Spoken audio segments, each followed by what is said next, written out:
Welcome back to the Forex Fortress, of which it is Tuesday, so we need to follow up on yesterday's short-term and medium-term time frame analysis, but big focus on the monthlies coming up here. So actually, while we will follow up on that, big focus is going to be on the monthlies, of course, because that is going to be the big setup coming in about 3 trading days, if you count today, and then a little bit of Bitcoin follow-up as well. And by the way, we are live here on Twitch, so if you do want to join on in, you're more than welcome to. So with that said, we'll start off with good old Dixie as always, and Dixie curling on back down, as we said yesterday, likely to grind at this area, down between the 92.25 region, or 92 and 30 cents, we'll call it on a weekly, all the way down to the base of about 89.75, our low of last week. And I do believe that we likely do come back down and officially test this region once again and set it up for another short-term or medium-term bounce. So short-term would have a bias of downside on Dixie, so that would be upside on US dollar pairings that trade opposite of it. And then after that, I would be looking for a bounce within this region, and still with the overall insinuation that on a weekly here, we do look at this as likely to kind of grind this area out as long as that 89 and 73 and 75 cent region does hold. Now, of course, like I said, the big focus is going to be on the monthly setups, and as it stands, the monthly is pretty fucking abysmal.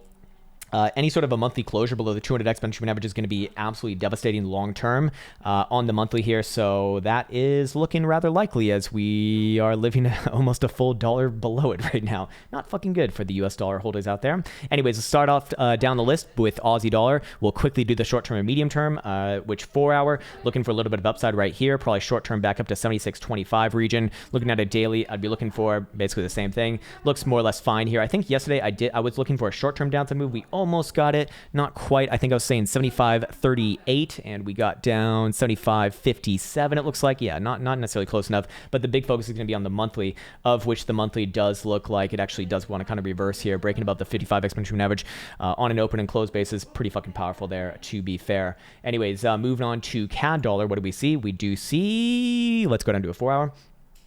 Very similar chart right here, very similar, because I would have a little bit of a bullish bias in Aussie dollar, and I believe yesterday we did have a bullish bias on this one as well. I think the first target was hit on this area, yeah, 77.96 region, this horizontal right here. I would extend that target likely somewhere back around 78 and 20-ish region, somewhere right around here, maybe even all the way up to 78.25, but anywhere within that range looks about good to me. So short term would be upside.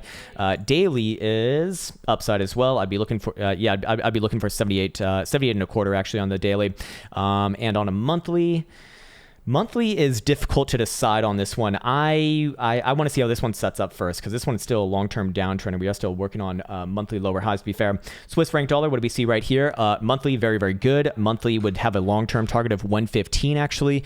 Short-term time frames, 4 hour, I'd be looking for this one to pop up a little bit more. I do believe that we hit our target from yesterday. We're at around 112.90. I think I said 113, of which I'd extend this a little bit more towards 113.25-ish region, and the monthly is likely setting up for a further continuation to the upside. This one looks very good, has been acting very good, and I think that this is just one whole reaccumulation phase going from 2015 to where we are right now, just breaking to the upside. Like macro target's going to be 127.5 actually. Euro dollar, what do we see here? 122.5. Monthly will be brushing up against the 200 exponential average, but that's not accurate, I don't think, because yeah, this chart doesn't have too much price action history. Let's go down to the low term time frames on a 4 hour right here, and yes, I would be looking for this one to pop up a little bit more north of a little bit more towards the prior high on this run, 122.5, I believe it is. No, 122.67. We're already at 122.5, which I believe was our target from yesterday.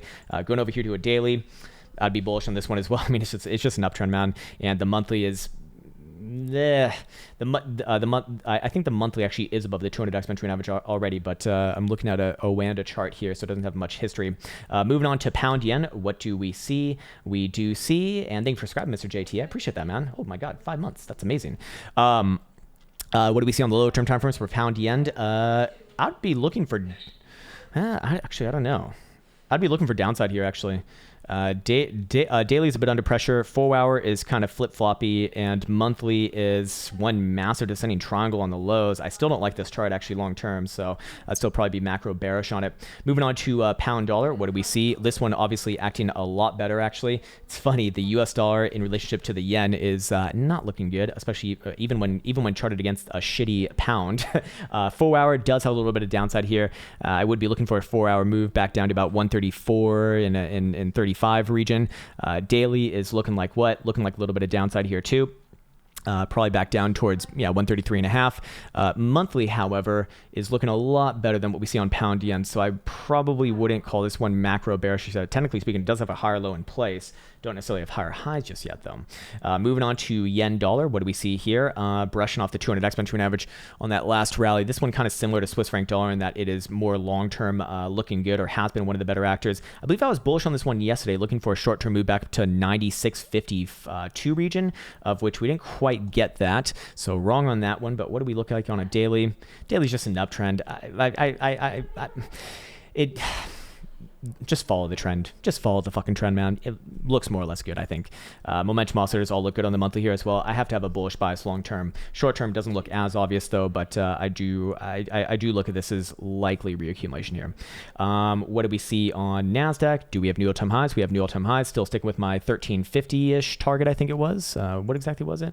Let's go see right here. Yeah, 13,150 actually, with 13,150. Still looking good. Continuation on the daily, continuation on the lower term timeframes as well. Bullish basically everywhere that you look, and up and onwards we go, sirs. Up and onwards we go. Moving on to gold. Where's my gold? 1880. Still trading sideways mostly, but I still remain with a bullish bias here. How does the monthly look? Yeah, the monthly does look like a pretty big buyback up there. I still look at the weekly as likely to trade up here. Probably does try another $100 move to the upside. Somewhere around 1950 would be first target, 2050 would be second target. Hidden bullish divergence on the weekly. Weekly momentum also is turning up at the same time. I still stick with that. I still think it's fine. It hasn't really given me any real reason to not believe that just yet. So I still am biased towards that move. Anyways, on to Bitcoin. We did see the move up towards 27,000 that we spoke about earlier today after testing into the downside region from yesterday's target at 25. I was saying 25.7. We got 25.9. Or actually, no, that was my short-term target from today. But yeah, about $100 off. Fair enough. And now we actually do have a little bit of hidden bullish divergence here. Now, of course, calling this one out a little bit later because it was technically confirmed as soon as we took out the last 4-hour high on this 4-hour right here, which closed hours ago. Actually, about 4 hours ago, it looks like. Yeah, so fair enough. Actually, was it that? No, it was about an hour and a half ago. Sorry, about an hour and a half ago. So the easy part of that move's already played out, but I probably would give it another test towards the prior high of this consolidation, which if we put on our drawing tools is the same shit that we've been looking at for the past week or so, I think, going all the way back to 27th of December. So no, that's not the past week. That's literally the past like few days. Jesus Christ, man. Time is eluding me, sirs. Time is eluding me. But with momentum oscillators, actually, no, they're pointed down still. Very interesting. We're going to see the 4-hour Stochs cross the upside with any sort of a closure above 27,118 and some odd change, but that's not looking very likely right now. So fair enough. I'd just be looking for a little bit more range bound. I probably do err on the side of another test towards the upside resolution here, or sorry, another test of the upside resistance here. But I'm still looking for resolution with either a 4-hour total closure above 27,650 to the upside. Again, looking for targets into the 28,800 region right here, and then technically 2950 or 29,500. Read that as like 30,000 essentially. And to the downside, still same areas this morning. 25,700. Or 750 we'll call it. However, because of the way Bitcoin did respond off of the bottom side support here, there is another way to kind of judge a breakout to the downside, or a breakdown in that case. And that would, and I probably wouldn't even wait for a closure below this level. A wick below this low right here, which was 25,887 on Mexico, then yes, I would look for that to likely keel on over. First target would be somewhere in the mid $24,000 region, but only a small bounce implied there. Ultimately, $2,000 move downside to the 2-spot 414 would be implied, which is actually more than a $2,000 move right there. So fair enough. I look at this though as still trend. Still favor the trend. We have higher highs and higher lows here as it stands. This is a nice little consolidation, and momentum oscillators are essentially cooling off right here as we do see 4-hour, 3-hour. 3 hours actually pointed back up. Bi-hourly's gonna have a chance to point back up on the next closure above 26,430, and hourly's probably already there as well. So we are seeing things kind of flip flop around. I'd be looking for a little bit more of a sideways range. Likely does test the top side of the range again. Does it actually break above the top side? I have no natural proclivity towards that sort of thing. We kind of already had the easy trade of today, and now's the time to be watching and really setting up for the monthly, of which the monthly looks like this. So there you go. Still pretty damn good. But of course, we'll save that for the actual Bitcoin dedicated videos. This one kind of just shoring up on the low term timeframes. Actually, I'm curious what the 12-hour closed like. 12 hours okay. It's not anything too impressive, not anything too nasty. Where's 12-hour momentum oscillators? 27,800 needed to cross and back up, so that's probably not happening unless we actually break out to the upside. So fair enough.